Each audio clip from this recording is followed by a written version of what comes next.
a gente começa hoje, né, aqui na nossa sala do programa Mulher.com, porque a doutora Alessandra já está conosco. Né? Doutora Alessandra, boa tarde. Boa tarde. Que bom que está conosco.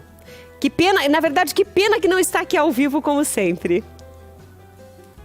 Sim, infelizmente hoje não deu certo, mas uma próxima estarei aí presente, sim. Sempre bem-vinda. Obrigada. Pensando nessa Lei Geral de Proteção de Dados, de que forma esta lei pode impactar a vida de quem mora em condomínio? Bom, a lei entrou em vigor bem na pandemia, né, em setembro de 2020, mas as sanções provenientes dela, até para poder impactar a vida de todos, ela entrou em vigor somente em agosto de 2021. Então, o ano passado que completou um ano. Porém, ficou assim, condomínio entra ou não entra, condomínio tem que adequar ou não tem que adequar. Em janeiro do ano passado, foi promulgada uma normativa na qual dizia que sim, os condomínios também têm que se adequar a qual faz um ano este ano.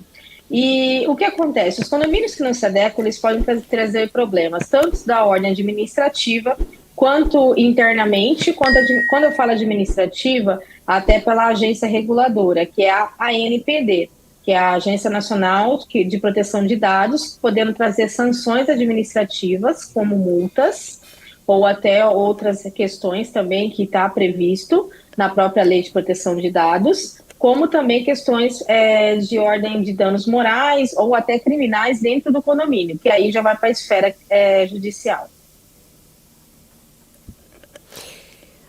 Para a gente entender, né, o vigor dessa lei, de que forma atinge os condôminos, de que forma eles podem e devem cumprir essa lei, até o próprio condomínio cumprir a lei, quais são os casos mais comuns que exigem a execução dessa lei?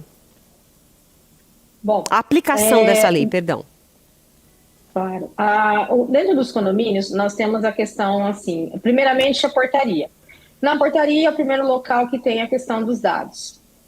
As pessoas chegam nos imóveis, normalmente entregam o documento, aí tem a questão do RG, do CPF, a utilização bate-foto. Hoje nós temos as questões de biometria, tanto facial quanto a biometria mesmo, né, propriamente dita. Então, isso acaba trazendo um problema, porque muitas vezes as empresas não têm um resguardo desses dados e, por vezes, se utiliza de forma indevida. Depois nós temos também, principalmente, as questões das câmeras dentro dos condomínios. Porque as câmeras são questão de segurança, elas não são para bel prazer ficar se utilizando de forma indevida. Mas, infelizmente, dentro dos condomínios, tem muitos processos judiciais pela utilização de forma indevida das imagens dela. E, inclusive, propaganda em grupos de WhatsApp, ou na rede, YouTube, TikTok, por aí vai. E não querendo interrompê-la, vários... só para a gente entender Claro. esse ponto que a senhora está explicando agora, estas imagens que podem ser geradas, por exemplo, pelas câmeras de segurança do condomínio, quem tem acesso a essas imagens? Isso é a equipe de segurança externa ou interna que toma conta disso? De que forma isso é pulverizado, muitas vezes, uma cena engraçada ou não, né, ou perigosa, pelos grupos de WhatsApp do próprio condomínio? Alguém é responsável por essa liberação das imagens? Bom, as imagens, a sociabilização é do condomínio, que daí fica a critério do síndico a tomar esse cuidado. Por vezes, se delibera que uma empresa de portaria monitorada ou o próprio funcionário tome conta dessas imagens, mas a sociabilização é do síndico. Só que o síndico não pode entregar essas imagens sem ter um boletim de ocorrência ou uma ordem judicial. Por quê? Se vezes utiliza essas imagens de forma indevida. As imagens do condomínio são para segurança de todos, ela não é específica de cada morador. Então tem que se especificar o porquê está se requerendo a imagem, com dia e horário, para que seja entregue somente aquela imagem específica e assinar um termo de responsabilização.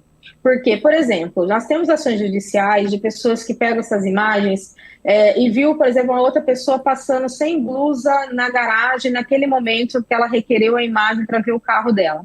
Ela pega, recorta aquela parte da imagem, joga no grupo do WhatsApp do condomínio, começa uma problemática e acaba tendo uma humilhação. Esse condomínio humilhado entra com processo judicial e ganha do condomínio danos, e não é baixo, tá? Isso é um caso real. Então, esse é um exemplo. Depois nós temos exemplos também de utilização da imagem de uma outra forma indevida, a qual libera-se até em TikTok, porque viu uma situação e aí trouxe uma repercussão um pouco maior. Isso também é real. E por aí vai. Vamos dizer que as imagens são uma das principais problemas da questão de dados sensíveis que a gente tem dentro do condomínio. Depois é a questão também de dados dos próprios moradores, que simplesmente os moradores começam a receber propagandas ou começam a receber e-mails ou até telefonemas ou em WhatsApp, vendas, né, oferecimento de serviços a qual eles mesmos nem requereram, que é por vezes desses dados que é entregue para os condomínios, mas por vezes é passado de uma forma indevida pela empresa que está ali prestando serviço, ou por funcionários, ou até pela administradora do condomínio, e às vezes até pelo síndico. Esse vazamento de dados que pode acontecer com imagens ou de outras formas, por exemplo, dados dos moradores, como você mesmo colocou, poderia alguém ter acesso indevidamente, não sendo do condomínio, ou seja, alguém comentou, por exemplo, um visitante foi visitar alguém da portaria ou alguém da área de segurança e viu isso e a pessoa registrou isso ou conseguiu de alguma forma um acesso ou um hacker ou alguma coisa, tem como provar que determinada pessoa estava responsável naquele dia? Como que a gente vai achar o culpado? Porque ver que as imagens, por exemplo, ou os dados de um determinado condômino foram pulverizados na rede ou, infelizmente, caiu em mãos maldosas e aquilo virou um meme de TikTok e era uma situação humilhante. Como chegar a quem liberou? Isso, a Lei de Proteção de Dados também vai buscar, ajuda a punir, na verdade, esta pessoa? Tem a questão também prevista na Lei de Proteção de Dados, mas mais especificamente na Lei dos Crimes Digitais, que daí entra a questão de perícia, questão de verificação de IP, aí já é uma questão, e sai um pouco da esfera de proteção de dados, é utilizado proteção de dados porque está se utilizando, né, de dados sensíveis das pessoas que vão estar ali sendo, de uma certa forma, expostas. Mas ela é regulada pela Lei de Crimes Digitais. Aí é uma outra questão que é entrelaçada com a Lei de Proteção de Dados. Aí ela entra em paralelo, ou seja, sim, as duas leis, tanto a de proteção de dados quanto essa, qual a senhora falou? Crimes digitais. Crimes digitais, elas andam juntas na punição dos culpados. É isso? Sim, perfeitamente, perfeitamente. O que as pessoas, eu falei sobre as coisas mais comuns que acontecem em condomínios e até você citou um exemplo de garagem ou a pessoa pegou uma imagem indevida e usou aquilo, né? Se a pessoa, por exemplo, ela não está sabendo, mas, ou seja, o condomínio todo já está vendo aquela imagem e ela não está sabendo de nada. Né? Aí ela pode, ao saber, ao ficar ciente de que ela é o foco de toda aquela conversa, ela pode pedir para ver, ela não recebeu, ela não sabe o que gravaram, não sabe o que pegaram, ela pode requerer para ver isso e saber com quem está a fonte da pessoa que está pulverizando tudo isso, que pode ser até um morador. Eu falei agora há pouco dos seguranças ou da portaria, enfim, dos funcionários do condomínio, mas ela pode pedir de que forma, como ela chega, porque muitas pessoas passam por isso, mas não sabem como agir. Né? Não sabem a quem procurar, se é o síndico que vai atrás disso, como agir nesses casos, sabendo que é alguma coisa que está rolando de você, mas você não sabe o que é, você não teve acesso a essa imagem. Tá. Primeira coisa se tem conhecimento de que está tendo essa questão das imagens, é fazer um boletim de ocorrência, explicando o que está ocorrendo, Nesse caso, a responsabilização é do condomínio, porque o condomínio tem que preservar as imagens. Aí, se o condomínio entregou imagens para morador e tem o boletim de ocorrência, a ordem judicial e a declaração, aí você consegue identificar para quem foi que ele deu, e aí o condomínio está respaldado nesse sentido, porque ele tomou as devidas precauções e a pessoa que recebeu essas imagens está utilizando de forma errada. Agora, se o condomínio simplesmente entregou, ou entrega sem as devidas precauções, não é uma praxe do condomínio, que infelizmente isso acontece na prática, e não consegue identificar para quem entregou, a responsabilização é do condomínio.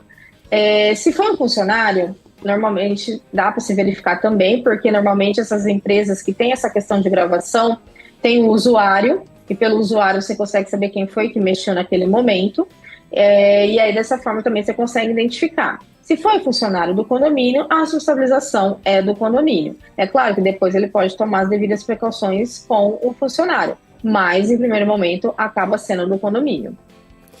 Doutora, o que falta para nós completarmos o nosso tema que é tão importante?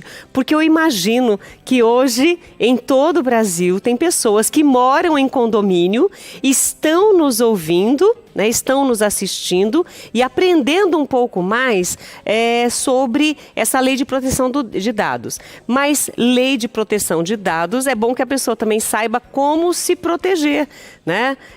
De que forma ela protege os seus dados para que não tenha nenhum tipo de ocorrência e etc. Então, a senhora poderia nos orientar em relação a isso, aproveitando que estamos falando da Lei de Proteção de Dados? Sim. Bom, a questão dos nossos dados, tem eles, assim, os dados principalmente sensíveis. Raça, credo, questão partidária, questão de etnia, raça. Não há necessidade de se dar essas informações em nenhum local que vá trabalhar, ou também qualquer local que tenha acesso, seja de entrada no condomínio ou numa festa. A diferença só é no hospital, porque existe especificidades que é necessário estar preenchendo, que ali sim, esses dados são obrigatórios, embora sejam sensíveis. Vou trocar uma roupa no shopping, eu não sou obrigada a dar meu CPF. Eu vou fazer uma compra no shopping, eu não sou obrigada a dar meu CPF. Quando eu entrego meu CPF, nada mais é que eu estou entregando um dado que pode ser utilizado e eu não sei nem como ele vai ser utilizado, porque as empresas não sabem. Eu faço muito isso quando eu vou no shopping, quando eu peço CPF, eu pergunto, para que você quer? A pessoa simplesmente não sabe me responder, porque é uma praxe na qual ela utiliza esses dados, porque hoje os nossos dados são como ouro, no início do século retrasado. Eles valem mais do que qualquer questão, assim, até dinheiro, porque você transmite e faz o que você quer com eles. Outra questão, você vai na farmácia, se você der seu CPF, preencher seu cadastro, você tem desconto. Por que você tem desconto? Porque você vendeu seus dados. Você também não é obrigado a vendê-lo para poder você ter desconto. Fornece desconto porque a lei de consumidor fala que tem desconto quando o pagamento é à vista. Eu não preciso vender nada meu para poder ter esse desconto, que é legal. Então, e nos condomínios também, até a questão da entrega dos dados tem que ter um motivo. Quem é proprietário, sim, é obrigatório entregar o nome, o CPF, a questão de um e-mail e um telefone, porque é uma necessidade de utilização que é regulado pelo Banco Central para emitir um boleto, para saber quem é que mora naquele imóvel, se é proprietário ou não, se caso acontecer alguma coisa com essa pessoa, para quem que ela tem que comunicar. Então, existe um motivo. A lei traz muito isso, tem que ser o porquê que está sendo entregue, tem que especificar para quem está entregando. Agora, simplesmente entregar por entregar, não é obrigatório e não deve entregar. E sempre questione. E precisa ter o consentimento para quem está entregando. Quando você vai num condomínio, seja ele um comercial, residencial, sempre se pede os seus dados. É verdade. É claro, você tem o direito de perguntar o motivo, mas nesse caso se entrega por questão de segurança também, para saber se aquela pessoa que está entrando ali é ela, e por um período fica arquivado até que se acontecer alguma coisa, você saber quem adentrou ou não naquele condomínio naquele período. Então, existe um motivo, mas tem que ser descartado. Que é uma coisa muito fácil saber se aquele condomínio já está adequado ou não, é quando você vai no condomínio, por exemplo, condomínio de consultórios médicos. Você entrega o seu CPF, tira a foto e tal. Você volta daqui um mês, ele pega tudo de novo. Significa, então, que está tendo descarte. Ele está cumprindo o que está na legislação. Quando você chega, você só dá seu RG e já tem seus dados todos lá, não está cumprindo a legislação. Porque não tem um tempo que fica armazenado. Se não tem um tempo que fica armazenado, e a lei obriga a ter um tempo para ficar armazenado... Tem um tempo específico, doutora? Disso. Aí depende de condomínio para condomínio e para que vai ser utilizado, tá? Normalmente a gente fala de 7, 15, 30 dias. Então depende a rotatividade e o tipo de condomínio. Então, cada condomínio é de uma forma. Então é necessário ter esse regulamento interno para poder especificar o tempo que vai estar esses dados lá, quais serão os dados e por que vai se requerer esses dados, seja de visitantes, proprietários ou pessoas que moram ou trabalham no condomínio. Então, nesse caso, quando é solicitado a nossa documentação, quando vamos visitar um amigo, por exemplo, em um condomínio, esse dado solicitado, ele tem um tempo só que ele fica ali. Se eu voltando uma outra vez, não tem um arquivo, eu não tenho um cadastro que fica ali. Eu vou ter que passar os documentos novamente. Um condomínio que já está adequado na lei de proteção de dados. Por isso, você, quando entrega, você pergunta quanto tempo vai ficar armazenado e como será feito o descarte. Legal. O que eu me referi quando você não pergunta e quando você volta daqui a um tempo e pede-se de novo, demonstra que já está assim, ele já está inserido. Quando você só dá seu RG, seus dados já estão todos lá, ele não está inserido. Ele está se utilizando dos seus dados, você não sabe por que, nem quando e quem está utilizando. Nesse caso, como agir? Se eu não quero que os meus dados fiquem fixos lá, como você falou, eu dou só o RG e já os meus dados já estão todos lá. Nesse caso, você pode requerer, sim, que seja falado o motivo por que está pegando os dados e quanto tempo vai ficar. E como será feito o descarte. E a comprovação que ele seja enviado. Se não for feito, você pode fazer um boletim de ocorrência contra o condomínio, demonstrando a utilização de forma indevida dos seus dados, que você não apresentou o que ele precisava, que era o quê? A adequação conforme determina a própria legislação. Essa é uma lei recente, como você disse, praticamente 2 anos de existência dela e aplicação. É necessário que as pessoas, para entenderem mais do que nós conversamos agora, pessoas que queiram se inteirar mais, ou porque moram em condomínios, ou porque são síndicos, né, e estão assistindo a programação e gostaram do tema, gostaram da maneira como você explanou, doutora, como essa lei é de fácil leitura, de fácil acesso? Como encontrá-la? A lei é assim... A lei é de fácil acesso. No Google você encontra, colocando LGPD já aparece.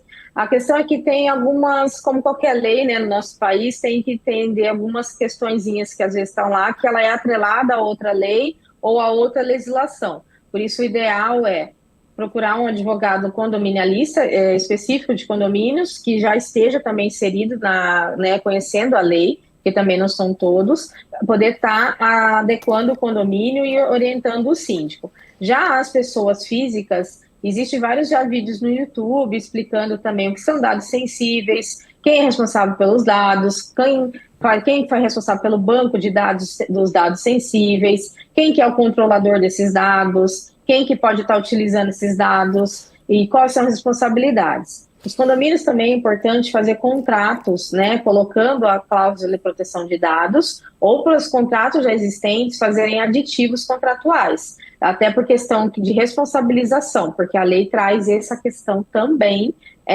expressa nela. Doutora, uma pergunta da Elaine Uric, lá de Panambi, no Rio Grande do Sul. Ela colocou assim: pergunta para a doutora, desejou boa tarde para nós e colocou: pergunta para a doutora, quando o correio vem fazer entrega na casa, se não é a dona da mercadoria, eles pedem o CPF. Isso é normal, você dar o CPF? Sim. O CPF solicita para ter a qualificação de quem recebeu. Até porque, às vezes, no correio fala-se que não recebeu mercadoria e é a forma de se provar para quem entregou e se aquela pessoa realmente existe. Porque o nome eu posso inventar, e os números também, claro. Mas quando você passa normalmente o CPF, normalmente o correio até pode pedir, sim, porque é um órgão, né, que não, embora ele seja hoje um terceirizado, mas ele faz um serviço público. Então ele pode requerer esse documento para colocar naquele papel específico deles, né, para poder demonstrar quem foi que recebeu, até para resguardo até de quem comprou, para saber quem foi que recebeu e quando recebeu. No caso, CPF e RG são 2 documentos válidos em todo o território nacional usados para essa comunicação de compra, enfim, de tudo. Os documentos são a nossa identidade enquanto cidadão. O que é melhor num caso como esse que a Elaine colocou aqui dos Correios? Porque alguns pedem o RG e não o CPF. O CPF tem muito mais dados e acessa muito mais, no caso, a pessoa que consegue acessar pelo CPF, mais dados desse cidadão, ou o RG um pouco menos. O que é melhor, então, dar o CPF ou o RG como documento? Você me colocou numa berlinda. Vamos lá. O CPF é nacional, tá? Então, o CPF, qualquer lugar do país, se você for, é o mesmo CPF. O RG, não. O RG é de cada estado. Então, cada pessoa, se ela morar em vários estados, ela pode sim ter mais de um RG. Só que, para a questão criminal, se utiliza o RG. Então, eu oriento sempre, se possível, CPF. Porque daí é uma coisa mais nacional e abrangência em toda a federação.